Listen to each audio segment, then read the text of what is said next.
ایک تو یہ کہ انہوں نے ایک پازیٹیو میسج دیا پوری قوم کو کہ آپ نے کھڑے رہنا ہے، آپ نے پریشان نہیں ہونا۔ اور دوسرا انہوں نے ایک چیز جو اور بات کہی وہ بڑی امپورٹنٹ تھی کہ ان کے اوپر قاتلانہ حملے کوئی آج سے نہیں ہو رہے یا پچھلے جو 2-3 ہوئے ہیں ان سے نہیں ہو رہے، اس سے پہلے بھی ہو رہے ہیں۔ اور اس میں انہوں نے ذکر کیا کہ ایک دفعہ ان کا جو ہیلی کاپٹر تھا اس میں جو فیول تھا وہ مکس کیا گیا اور اس کو گرانے کی کوشش کی گئی، لیکن اللہ تعالیٰ نے زندگی رکھنی تھی، وہ بچ گئے، وہ لینڈ کر گیا۔ اسی طرح کسی جگہ پہ جلسے پہ ایک راکٹ لانچر لے کے کوئی بندہ کھڑا ہوا تھا، وہ پکڑا گیا۔ تو اسی طرح مارنے کی کئی جگہ پہ کوشش کی، لیکن جب تک اللہ تعالیٰ نہ چاہے تو وہ کیسے موت آئے؟ تو یہ لوگوں کو سمجھنا چاہیے کہ آپ کے کہنے سے یا آپ کے پلان کرنے سے کسی کی موت نہیں آ سکتی۔ تو ایک تو یہ کہ انہوں نے یہ بتایا کہ موت کا جو خوف ہے اس سے آپ نکلیں اور اپنے آپ کو پاکستان کے لیے وقف کرنے کی کوشش کریں، پاکستان کی اپنی اور اپنی آنے والی نسلوں کی آزادی کے لیے کھڑے ہوں، اور یہ بہت ضروری ہے۔ دیکھیے کوئی بھی قوم جو ہے وہ ایسے نہیں یہاں تک پہنچتی جہاں پہ ابھی فار ایگزامپل ہم لوگ باہر ہیں، آپ نارتھ امریکہ کی ہسٹری پڑھ لیں، آپ یورپین ہسٹری پڑھ لیں، آپ فرینچ ریولوشن کے بارے میں پڑھ لیں، لوگوں نے بہت قربانیاں دے کے پھر اپنی آزادیاں جو ہیں وہ لی ہیں۔ یہ نہیں ہوتا کہ کوئی آپ کو آ کے کہے کہ جناب ہیئر کمز دی ریولوشن اور یہ بڑے آرام سے آ گیا ہے اور یہ اب آپ کی آزادی جناب آپ کو پلیٹ میں رکھ کے مل گئی ہے، تو اب آپ عیاشی کریں، آپ کھائیں پیئیں اور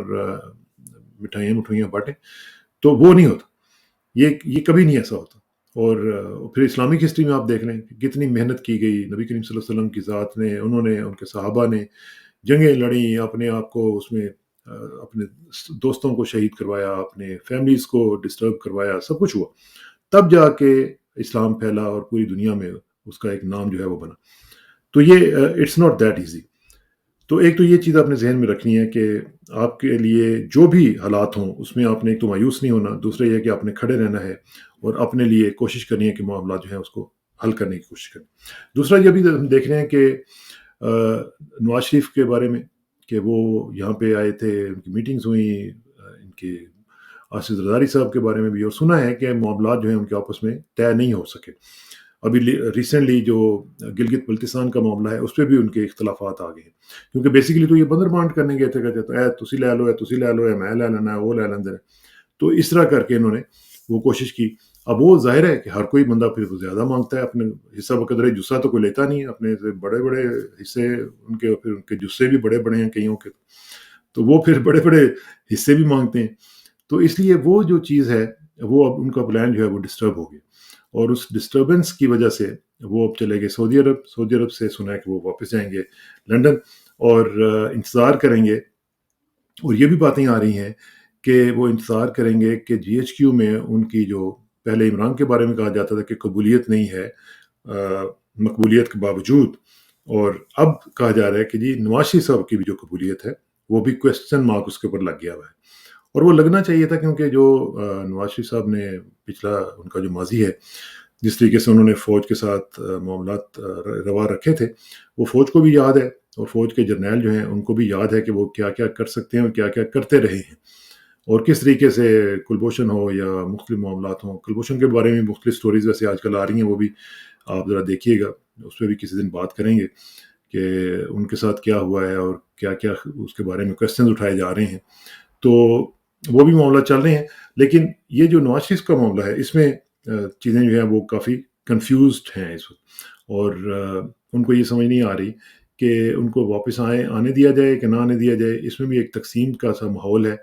اور اگر وہ آنے دیتے ہیں تو پھر ظاہر ہے شہباز شریف صاحب کی چھٹی ہوگی، کیونکہ شہباز شریف صاحب کے بارے میں ان کو یہ کمفرٹیبل ایک جو ٹون آتی ہے اور ایک وائبز آتی ہیں وہ یہ ہیں کہ ان کو جو بھی کہتے ہیں وہ مان لیتے ہیں۔ نواز شریف صاحب اس طرح نہیں ہے، نواز شریف صاحب اپنا مائنڈ دیتے ہیں اور اس کے اوپر کھڑے ہو جاتے ہیں اور اس کو منوانے کی کوشش کرتے ہیں، اور اگر نہیں مانتے تو پھر گڑبڑ شروع کر دیتے ہیں۔ تو وہ اسی وجہ سے آپ کو پتہ ہے وہ کسی بھی آرمی چیف کے ساتھ ان کی نہیں بنتی۔ دوسری طرف بھائی صاحب جو ہیں چھوٹے، وہ ماشاءاللہ آپ کو پتہ ہی ہے کیسے ہیں، ان کو تو بس اپنا کام جاری رکھنا چاہیے، باقی سب بھاڑ میں جائیں، جو بھی ہوتا ہے ہوتا رہے،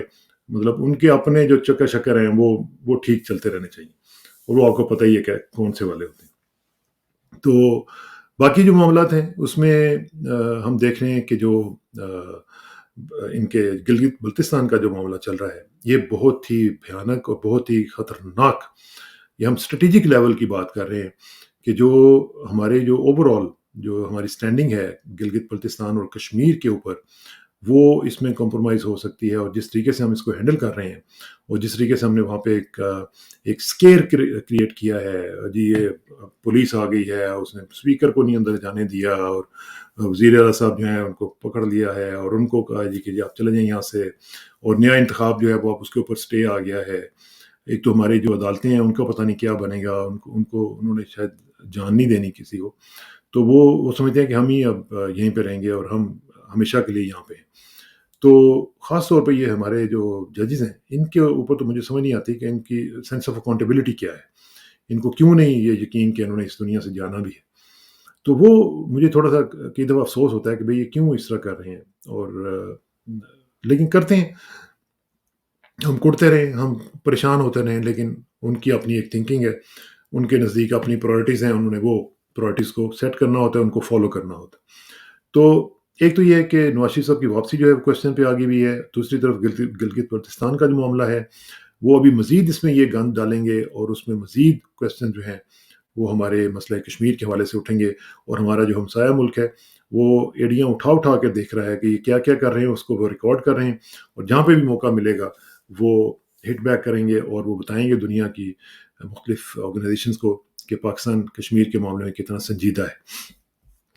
اچھا جی، ایک چیز اور میں تھوڑی سی آپ کو دکھانا چاہ رہا ہوں، وہ ذرا آپ دیکھیں، اور وہ بھی بڑی ایک امپورٹنٹ چیز ہے، اور وہ ہے یہ والی، یہ ذرا آپ دیکھیں کہ یہ ٹریبیون کی خبر ہے، اور یہ کیا کہہ رہی ہے، یہ کہہ رہی تھی کہ Dar briefs Blome about I M F deal. Blome کون ہے؟ یہ U S ambassador in Pakistan ہے جی، ٹھیک ہے نا جی، یہ امریکی سفیر ہیں پاکستان کے اندر۔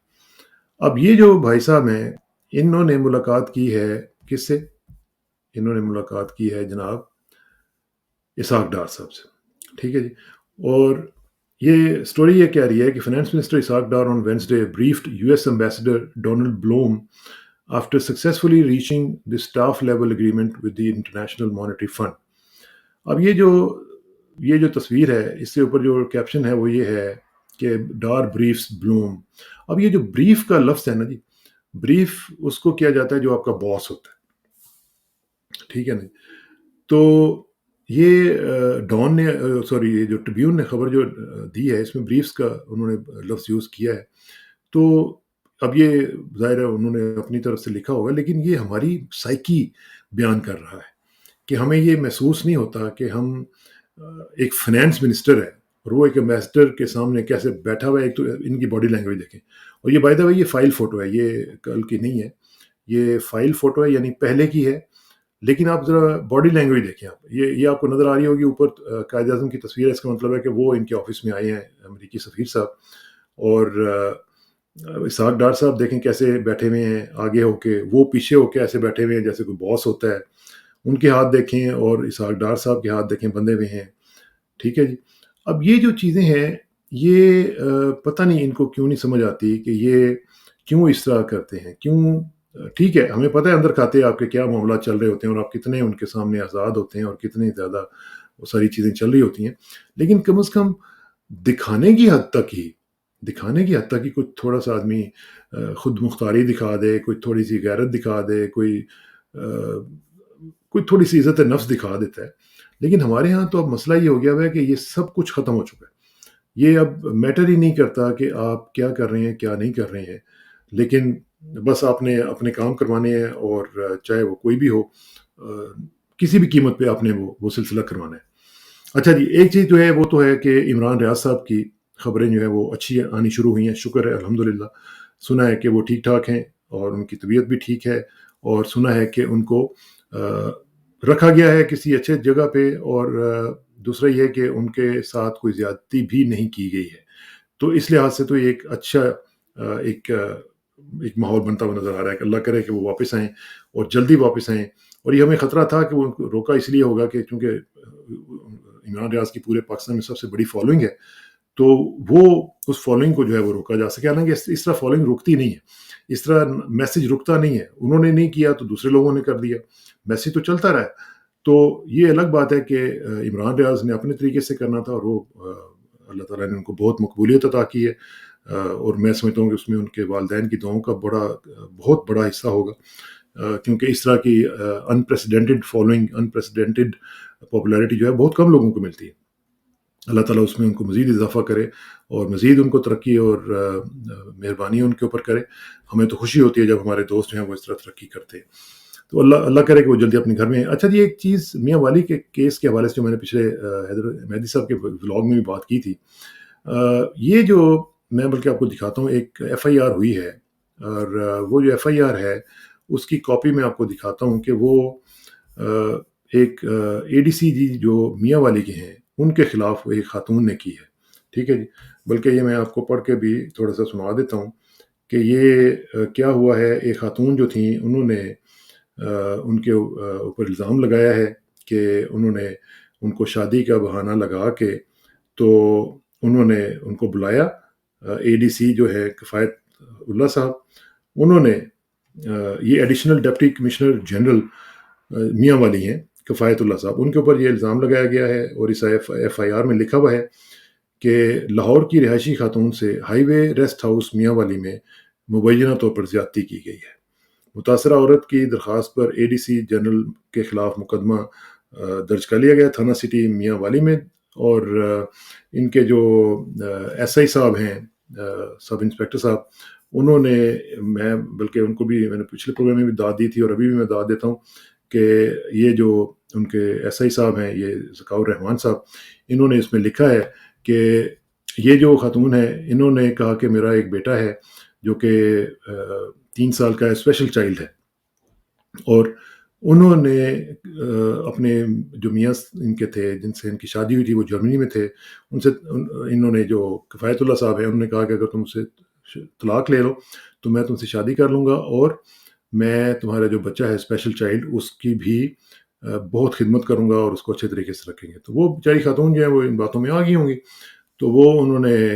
ان کے ساتھ جانے کے لیے وہ آمادگی ظاہر کر دی۔ یہ انہوں نے ان کو لیا اور یہ چلے گئے میاں والی ریسٹ ہاؤس میں، جا کے انہوں نے ان کے ساتھ زیادتی کیا، تو استغفار۔ اور اب وہ مجھے سمجھ نہیں آ رہی کہ میڈیا میں اس طرح کی خبریں کیوں نہیں آئی ہیں۔ یہ ایف آئی آر بھی ہے اور اس میں باقاعدہ ساری تفصیلات دی گئی ہیں،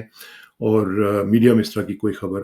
مجھے کم از کم نظر نہیں آئی ہے۔ اگر پاکستان کی اور چھپی ہو تو مجھے ضرور شیئر کیجیے گا، بتائیے گا، اور میری امید ہے اور میری درخواست ہوگی تمام اتھارٹیز سے، انکلوڈنگ دا آرمی چیف، ایک ان کی بھی بچی جو ہے وہ سنا ہے کہ اسپیشل چائلڈ ہے، تو اسے اسپیشل چائلڈ کے ریفرنس سے اگر اس طرح کی ایک ماں کے ساتھ اس طرح ہوا ہے اور ہوا کی بیٹی کی عزت لوٹی گئی ہے، تو میرا خیال ہے کہ سب کے لیے لمحہ فکریہ ہے۔ ہمیں سب کو اس بارے میں اپنا ایک رول پلے کرنا چاہیے، اور اسی طرح جو باقی خواتین جو ہیں، جو باقی ہوا کی بیٹیاں جو اس وقت جیلوں میں سڑ رہی ہیں، ان کے اوپر بھی کچھ نہ کچھ ہمیں کرنا چاہیے۔ آخر میں نے آپ کو کہا تھا کہ میں آپ کو ایک سناؤں گا سٹوری، ٹھیک ہے جی۔ سٹوری جو ہے وہ بیسیکلی جو شعر سنایا تھا اسی کے حوالے سے ہے کہ جو عمل پہم ہے وہ کتنا امپورٹنٹ ہوتا ہے۔ تو یہ ایک پیج میں آپ کو سناتا ہوں، یہ وحید الدین صاحب کی کتاب سے میں نے لیے، تو وہ میں آپ کو سناتا ہوں جی۔ تو کہتے ہیں کہ صبح کو وہ سو کر اٹھا تو کمرے میں چڑیا کا انڈا ٹوٹا ہوا تھا۔ یہ چڑیا کا انڈا تھا جس نے چھت کی لکڑی میں ایک گوشہ پا کر وہاں اپنا گھونسلہ بنا رکھا تھا۔ اس گھونسلے کی وجہ سے کمرے میں ہر وقت چڑیوں کا شور رہتا، تنکے گرتے رہتے۔ آدمی نے فرش پر ٹوٹا ہوا انڈا دیکھا تو اس نے گھونسلہ اجاڑ کر پھینک دیا۔ اگلے دن پھر وہی چوں چوں کا شور تھا۔ چڑیاں دوبارہ چھت کی لکڑی میں تنکے جمع کر رہی تھیں۔ شاید اجڑے ہوئے گھونسلے کو دوبارہ بنایا دیکھنے کے جذبے نے ان کے اندر عمل کا شوق بڑھا دیا تھا۔ اس جسارت پر اس کو پھر غصہ آیا اور اس نے دوبارہ ان کا گھونسلہ اجاڑ کر پھینک دیا۔ وہ سمجھتا تھا کہ اس نے چڑیوں کے اوپر آخری طور پر فتح پا لی ہے، مگر اگلے دن پھر گھونسلے کا مسئلہ اس کے سر پر موجود تھا۔ چڑیوں نے جب دیکھا کہ ان کا بنا بنایا گھونسلہ اجاڑ دیا گیا ہے اور انڈے توڑے جا چکے ہیں تو انہوں نے رونے میں یا فریاد کرنے میں وقت ضائع نہیں کیا۔ انہوں نے ایسا بھی نہیں کیا کہ باہر جا کر دوسری ہم جنس چڑیوں کو ڈھونڈیں اور ان کے ساتھ متحدہ محاذ بنا کر، یہ پی ڈی ایم کی طرح، یہ ویسے میں کہہ رہا ہوں، تو متحدہ محاذ بنا کر گھر پر حملہ کر دیں۔ اس کے برعکس وہ خاموشی سے باہر نکل گئیں اور ایک ایک تنکا لا کر دوبارہ گھونسلہ بنانا شروع کر دیا۔ اب یہی روزانہ کا قصہ ہو گیا۔ چڑیاں روزانہ گھونسلہ بنانا شروع کرتیں اور آدمی روزانہ اس کو اجاڑ دیتا۔ اسی طرح ایک مہینہ گزر گیا۔ اسی دوران کتنی ہی بار چڑیوں کی محنت ضائع ہوئی، ان کے چنے ہوئے تنکے بیکار ہو گئے، مگر چڑیاں ان چیزوں سے بے پرواہ ہو کر اپنا کام کیے جا رہی تھیں۔ آدمی کی نفرت کا جواب چڑیوں کے پاس صرف خاموش عمل تھا۔ آدمی کی تخریب کا مقابلہ ہر بار وہ نئی تعمیر سے کرتی تھیں۔ چڑیوں کا دشمن طاقتور تھا، چڑیوں کا دشمن طاقتور تھا، مگر طاقتور دشمن کا توڑ انہوں نے اپنے لگاتار عمل میں ڈھونڈ لیا تھا۔ آخر کار نفرت پر خاموش عمل غالب آیا۔ چڑیوں کی مسلسل تعمیر نے آدمی کی مسلسل تخریب پر فتح پائی۔ ایک مہینہ کے ناکام مقابلہ کے بعد آدمی تھک چکا تھا۔ اس نے چڑیوں کا گھونسلہ اجاڑنا چھوڑ دیا۔ اب گوریا نے، یعنی وہ جو چڑیا تھی، اس نے اپنے گھونسلے کو مکمل کر کے پھر اس میں انڈے دے دیے ہیں۔ وہ ان کو سینے میں مشغول ہے تاکہ وہ اپنی اگلی نسل پیدا کرے اور پھر اپنا کام کر کے اڑ جائے۔ جب یہ چڑیاں اپنے گھونسلے میں جمع ہوتی ہیں تو ان کا چوں چوں کا شور اب بھی کمرے میں گونجتا ہے، مگر اب آدمی کو یہ شور برا نہیں لگتا، کیونکہ چوں چوں کی آواز میں اس کو یہ قیمتی پیغام سنائی دیتا ہے کہ اپنے دشمن سے نفرت نہ کرو، ہر حال میں اپنی تعمیری جد و جہد میں لگے رہو، تم ہی کامیاب ہوگے، تم ہی کامیاب ہوگے۔ تو یہی ہمارا میسج ہے۔ اللہ کرے کہ یہ عمل پہم جہد مسلسل جو ہے یہ اس کے اوپر ہم عمل کر سکیں اور اپنے ملک کی خدمت کرتے رہیں۔ آخر میں دعا کہ میری عزت کے لیے کافی ہے کہ میں تیرا ہی بندہ ہوں، اور میرے فخر کے لیے کافی ہے کہ تو ہی میرا پروردگار ہے۔ تو بالکل اسی طرح جس طرح میں چاہتا ہوں مجھے بھی اسی طرح بنا دے جس طرح تو چاہتا ہے۔ سپردم بتمائے خیش ہو تو داری حساب کم و بیشہ۔ مجھے اس طرح کسانہ کو کل تک کے لیے اجازت دیجیے، جلدی ملاقات ہوگی انشاءاللہ۔ اللہ حافظ۔